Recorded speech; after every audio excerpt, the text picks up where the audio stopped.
Comenzamos a compartir este domingo pasado acerca del tema transformando la escasez en abundancia. Transformando la escasez en abundancia. Va a ser un tema bastante corto, no creo que tomemos mucho más tiempo, ¿verdad?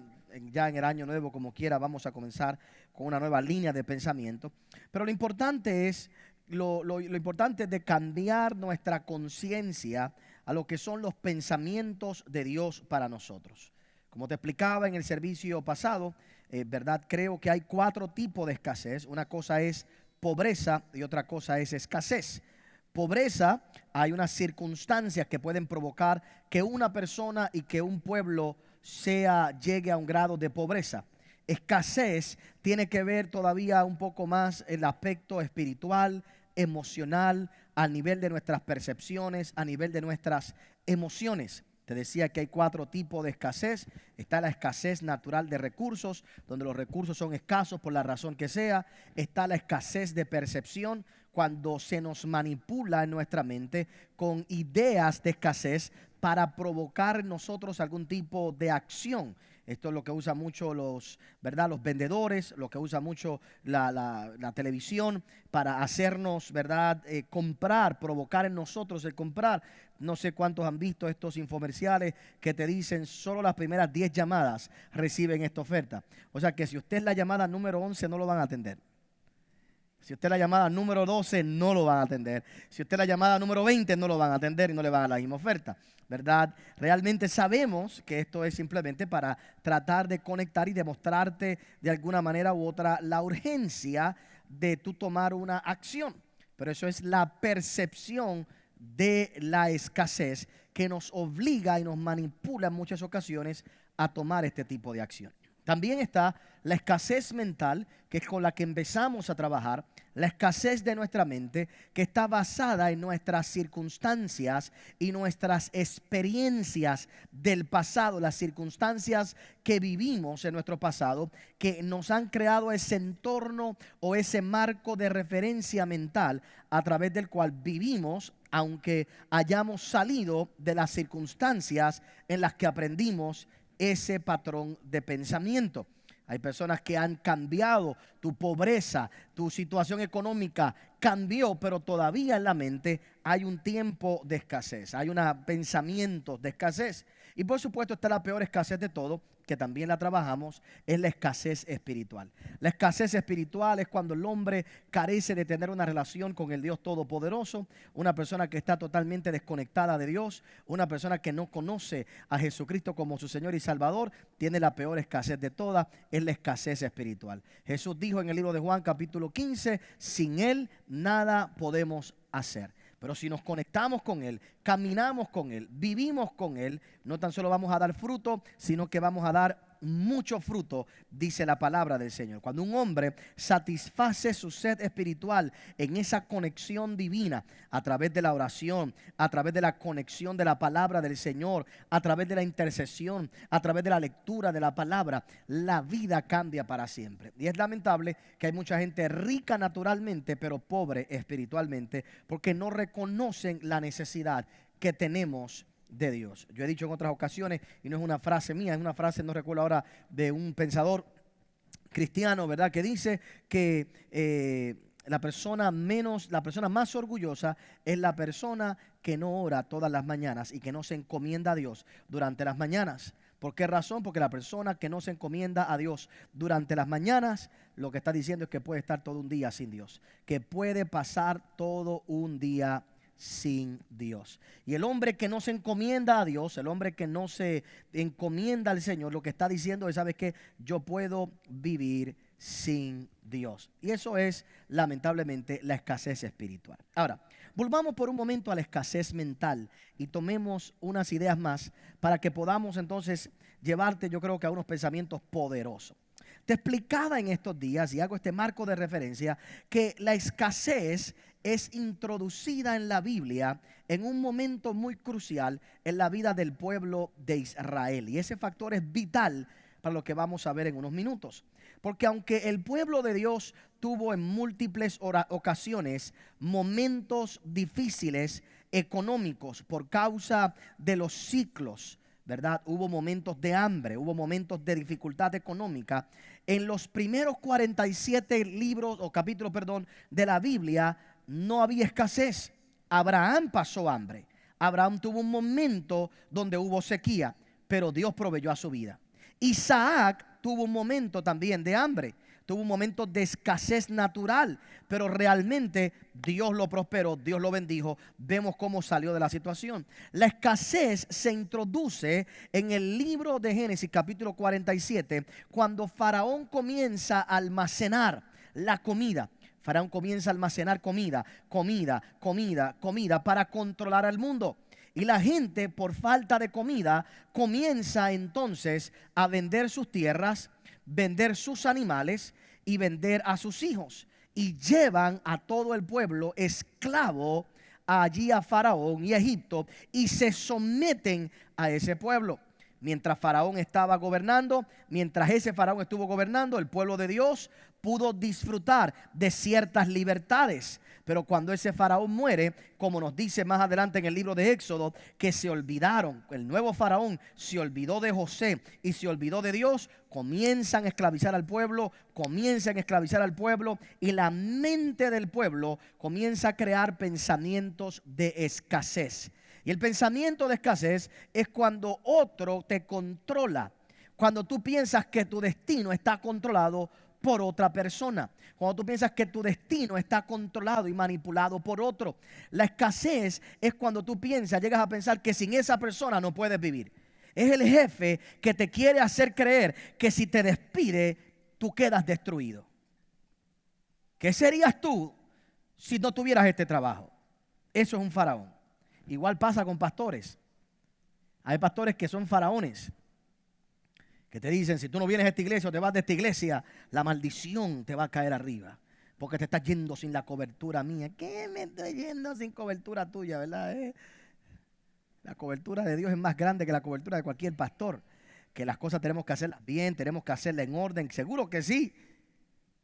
Pero hay gente que quiere ese control sobre la mente de ciertas personas a través de la manipulación, a través de dejarte saber, ¿sabes qué? Si yo no te doy de comer, tú no comes. Si yo no te ayudo. Y lamentablemente, en muchos momentos de nuestra vida, sin darnos cuenta, nos sometemos a personas como esa. Nos sometemos a pensamientos como esos. Y lo que ocurre lamentablemente es que cuando el gobierno de Faraón se mete en nuestra vida, controla todas nuestras cosas. Y el peor pensamiento de Faraón, hermanos, oiga bien, es cuando se nos mete en la cabeza tres cosas. Número uno, que no tenemos suficientes recursos. Número dos, que no tenemos suficiente tiempo. Y número tres, que no tenemos suficiente talento. Escasez se puede definir en esas tres cosas. Escasez no es la persona que meramente no tiene dinero. Escasez es la persona, no es que no tiene, es que piensa que lo que tiene no es suficiente. Hay gente rica que tiene dinero, pero con todo y el dinero que tienen, no es suficiente. O sea, que no es que no tienen dinero, es que el dinero que tienen no es suficiente. Porque la mentalidad de escasez, nada de lo que tú tienes es suficiente. No tienes ni suficiente dinero, no tienes ni suficientes recursos, no tienes ni suficiente talento. Es que yo no tengo, esta persona de mente escasa es la que siempre tiene que estar teniendo un PhD, tiene que estar teniendo un nuevo doctorado, tiene que seguir haciendo esto, tiene que seguir buscando, porque lo que tengo hoy no es suficiente, el talento que tengo hoy no es suficiente, las capacidades que tengo hoy no son suficientes. La persona que siempre está, no tengo suficiente tiempo. Esa persona está todo el tiempo, ¿verdad?, en ese pensamiento, y cualquier cosa que le saque el tiempo le daña a su cabeza y lo pone bajo el control, bajo el dominio, lamentablemente, de esos pensamientos negativos. Y sin darnos cuenta, en nuestra mente nosotros caemos en estos patrones y hacemos cualquier cosa. Entramos en actitudes incorrectas, nos conectamos con gente incorrecta, cuando en realidad tú y yo le servimos, número uno, al Dios que es el dueño del oro y de la plata. Le servimos al Dios que es el capaz de manejar nuestro tiempo. Hay un Dios al que tú y yo le servimos que es capaz de redimir nuestro tiempo y de hacernos más productivos. Y lo que otros hacen en 10 horas, tú puedes hacerlo en 2 horas. Y lo que otros hacen en 3 años, tú lo puedes hacer en 1 año. Dios puede redimir el tiempo de manera tal que tu vida, si pudo de detener, si detuvo el sol para que Josué terminara su tarea, Dios también puede hacerlo en el día de hoy. Si le dio para atrás al reloj de la vida de Ezequiel y le añadió 15 años más, si le dio para atrás al reloj con Gedeón para que Gedeón viera la sombra echar para atrás en vez de echar hacia adelante, Dios en el día de hoy puede también darte todo el tiempo que tú necesitas para alcanzar lo que Él te ha prometido. Cuando tú salgas de aquí, tú tienes que entender que tienes los recursos que necesitas, que tienes suficiente talento y que tienes suficiente tiempo para alcanzar lo que Dios tiene para ti. Porque aunque en el mundo natural sea poco, tú le sirves al Dios de más que suficiente. Cuando nosotros pensamos de esta manera errónea, lo que estamos haciendo es limitando lo que Dios puede hacer con los recursos que yo tengo en mi mano.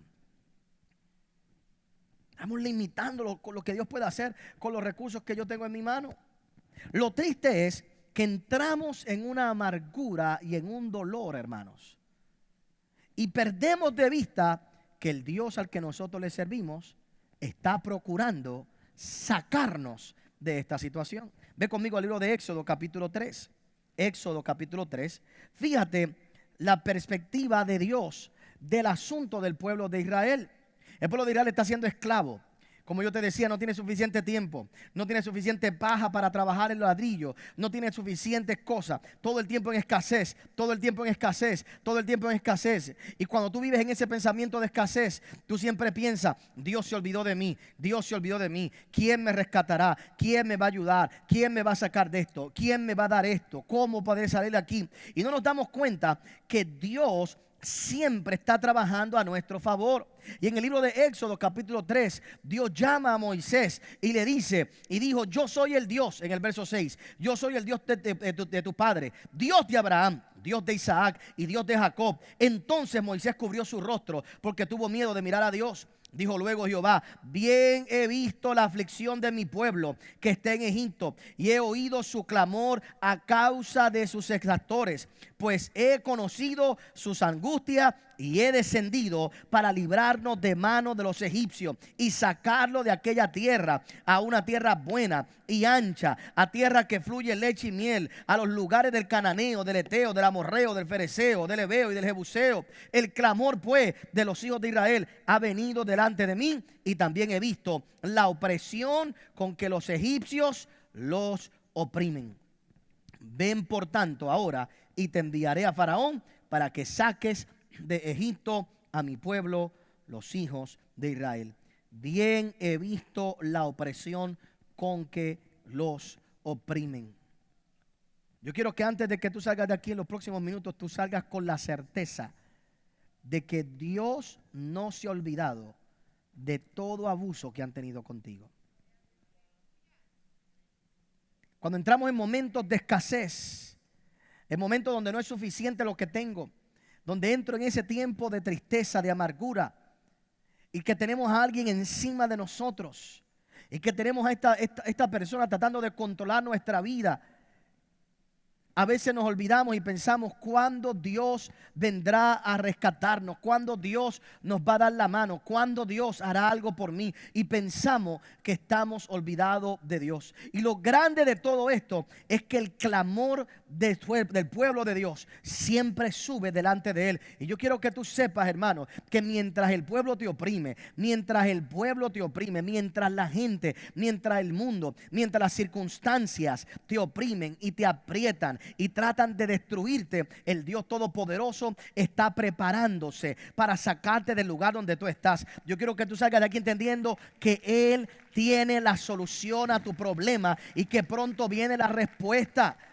Tú y yo tenemos que tener hoy primero la seguridad. Esto no se va a quedar así. Esto no se va a quedar así. La gente que me ha oprimido va a tener que ver cómo Dios me saca, cómo Dios me liberta. Esta gente que te ha causado estrés en el día de hoy, esta gente que te ha causado esa presión, que te ha causado esa ansiedad, el banco que te ha oprimido, las cuentas que te han oprimido, van a tener que ver cómo Dios te va a librar. Y yo quiero que tú entiendas, antes de moverme hacia adelante, que el Dios al que tú le sirves ha oído tu clamor. Dios no se ha olvidado de tu clamor y Dios no se ha olvidado de quiénes son bendición los que te han oprimido. Y viene el momento que cuando Dios trae su poder sobre tu vida, tú vas a ver cómo las cosas comienzan a cambiar. La Biblia dice que lo que está abajo va a estar arriba y lo que está arriba va a estar abajo. Y una de las cosas que tú y yo tenemos que creer es que estas cosas van a cambiar. Créeme que esto va a cambiar. Créeme que esto va a cambiar. Y pronto te vas a dar cuenta del Dios al que yo le sirvo.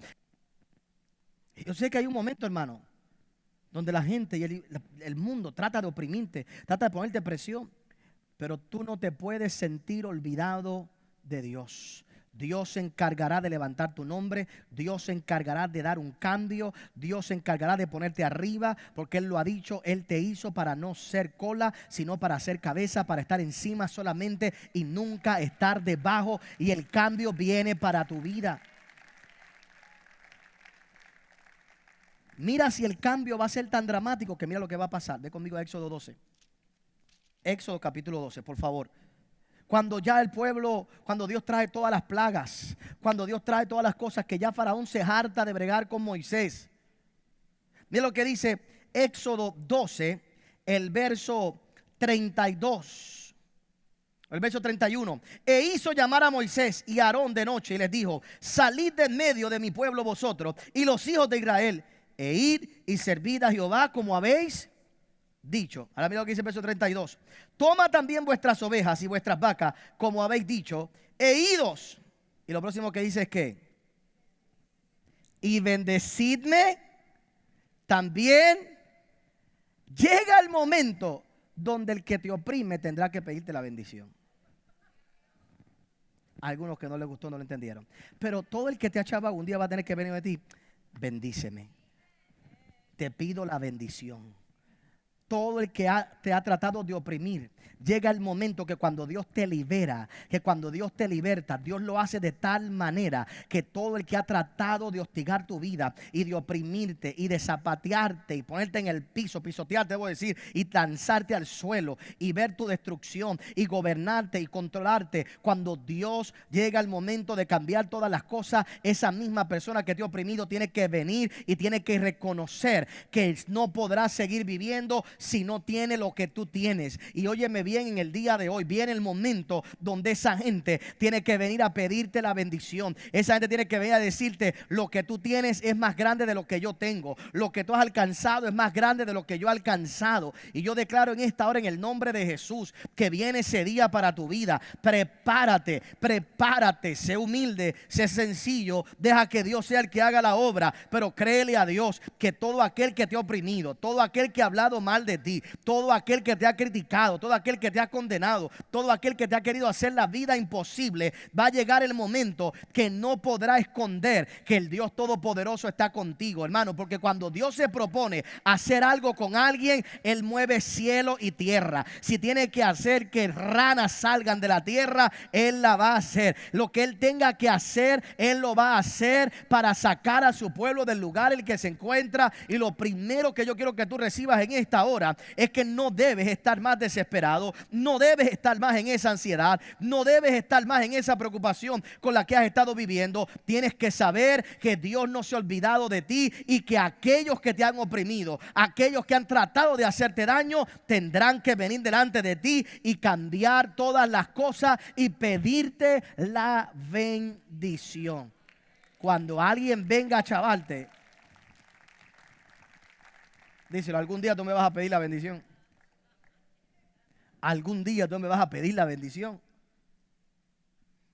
Lo grande es que si usted sigue leyendo esos versos, dice: el tiempo de los hijos de Israel, el verso 40, el verso 33, y los egipcios apremiaban al pueblo, dándose prisa a echarlos de la tierra, porque decían: todos somos muertos.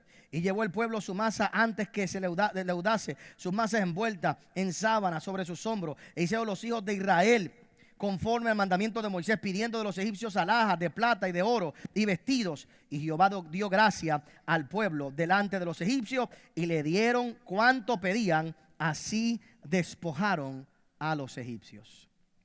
Lo grande de todo esto es que cuando el pueblo de Israel salió de Egipto, Egipto tuvo que pagar todos los años de esclavitud. Dios no permitió que Egipto se quedara con nada que le pertenecía al pueblo de Dios. yo quisiera en esta hora, para moverme a unas ideas más, que hoy cerraras en tu mente ese capítulo con Faraón. Cerraras en tu mente ese capítulo de ese tiempo de esclavitud en tu mente. Si tú estás aquí en esta hora y tú has sido salvo por la sangre del Hijo de Dios, ya tú no estás bajo la opresión del pasado, bajo la opresión del ayer, bajo la opresión de aquellos que te maltrataron, que te criticaron, que te condenaron, que te hicieron daño. Tú estás hoy bajo la libertad del Dios Todopoderoso, y bajo esa libertad es que tú debes vivir, y así es que debes caminar y saber que el Dios al que tú le sirves no va a permitir que nadie se quede con nada de lo que te pertenece. El problema te va a tener que expulsar de donde tú estás, y cuando salgas, saldrás en victoria y lleno de bendición en el nombre poderoso de Jesús. Y yo me pongo de acuerdo contigo y lo creo en esta hora. Cuando tú salgas de ese problema, cuando tú salgas de esas deudas, cuando salgas de todo eso, no vas a salir peor que cuando entraste. Vas a salir mejor que cuando entraste. Cuando salgas, saldrás bendecido, saldrás no tan solo en libertad, sino saldrás con algo en tu mano que podrás decir: Dios me dio la victoria. Ahora, dicho eso en el día de hoy, oiga, si se va, dáselo fuerte, sí, dáselo fuerte al Señor.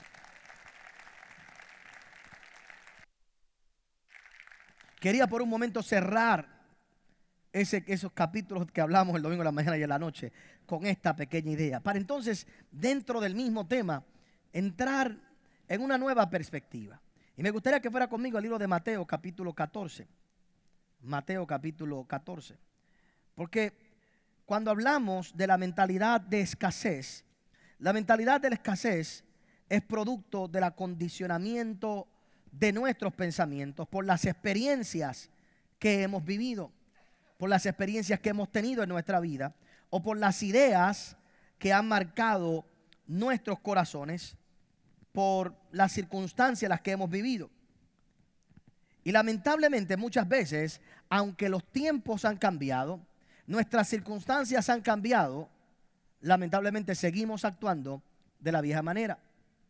Una jovencita se casó, ¿verdad?, con un muchacho, se casaron y tuvieron esa boda maravillosa, y entonces la muchacha llegó el momento de comenzar a cocinar, ¿verdad? Y entonces la muchacha fue y compró un jamón bien grande y empezó a cocinar el jamón, pero el muchacho la está viendo, que la muchacha coge la esquina derecha, la corta, coge la esquina izquierda, ¡pap!, y la corta, y hace el jamón que era bien grande, lo hace pequeñito, y lo pone en el sartén y bota el resto.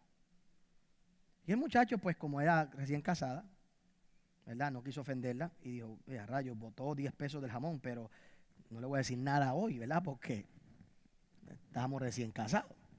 Pero pasó la segunda semana y volvió lo mismo, y el muchacho veía: oye, está botando la mitad del jamón. Y pasó la otra semana y volvía lo mismo, y la muchacha hacía lo mismo, y pasó un mes y el muchacho no pudo aguantar.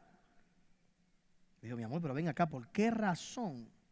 Tú, ¿verdad?, yo no te quiero ofender, tú sabes que tú y yo somos recién casados, y tu comida está sabrosa, a mí me fascina tu comida. Yo lo que quiero saber es, ¿verdad?, ¿por qué razón el jamón tú cortas las esquinas así la botas? Y la muchacha le dijo: ay, pues fíjate, yo no sé. Pero ¿cómo que tú no sabes? Es que mami siempre lo hacía así. Pero vamos a preguntarle a tu mamá. Vamos a preguntarle a tu mamá por qué lo hacía así. Y fue lo que le preguntaron a la suegra: suegra, yo no quiero ofenderlo, ¿verdad?, pero yo quisiera saber por qué razón usted corta el jamón de esta manera, y por qué usted... Y la suegra dice: no, mi hija, lo que pasa es que la olla que yo tenía en aquel tiempo era pequeñita y no me cabía, la nevera estaba dañada y la jamón se iba a botar como quiera, así que yo lo botaba. Pero tú no tienes que hacer, tú tienes que hacer comprar una olla más grande, ¿verdad? Y parecerá quizás un poquito gracioso y demás, pero la verdad es que nos acondicionamos mentalmente por lo que vemos, sin realmente una explicación, sin saber por qué está pasando. Y yo quiero mostrarte una historia en la Biblia que demuestra cómo lamentablemente, sin darnos cuenta, teniendo la solución en nuestra mano, buscamos las viejas maneras de resolver nuestros problemas, demostrando la escasez de no conocer al Dios al que nosotros servimos. Y mira lo que dice Mateo capítulo 14, el verso 13 en adelante. Oyéndolo, Jesús se apartó de allí en una barca a un lugar desierto y apartado. Cuando la gente lo oyó, le siguió a pie desde las ciudades. Y saliendo Jesús vio una gran multitud y tuvo compasión de ellos y sanó a los que con ellos estaban enfermos, cuando anochecían, se acercaron a esos discípulos diciendo: el lugar es desierto y la hora ya pasada. Despide la multitud para que vayan por las aldeas y compren de comer. Jesús le dijo: no tienen necesidad de irse, dadle vosotros de comer. Ellos dijeron: no tenemos aquí sino 5 panes y 2 peces. Él les dijo: traédmelos acá. Entonces mandó a la gente recostarse sobre la hierba, y tomando los 5 panes y los 2 peces y levantando los ojos al cielo, los bendijo y partió y dio los panes a los discípulos y los discípulos a la multitud, y comieron todos y se saciaron y recogieron lo que sobró de los pedazos, 12 cestas llenas. Y los que comieron fueron como 5,000 hombres, sin contar las mujeres y los niños, porque no cuentan. No, perdón, porque no las contaron. Oiga. Interesante que los discípulos, esta historia sale en 6 ocasiones. Hay una historia de la alimentación de 5,000, hay una historia o un momento de la alimentación de 4,000. Esta específicamente de las de 5,000 aparece en los 4 evangelios. Sabemos que este mensaje ha tocado tu corazón. Si quieres recibir el regalo de la salvación y dejar entrar a Jesús en tu vida, accede la oración de salvación ahora en otonielfont.com. El milagro más grande que puede ocurrir en tu vida es entregarle tu corazón a Cristo. Accede ahora, otonielfont.com.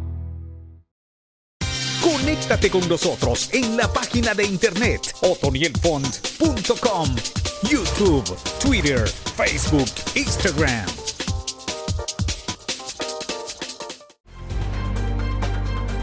Gracias por haber acompañado al pastor Otoniel Font en esta edición de Generación Victoriosa.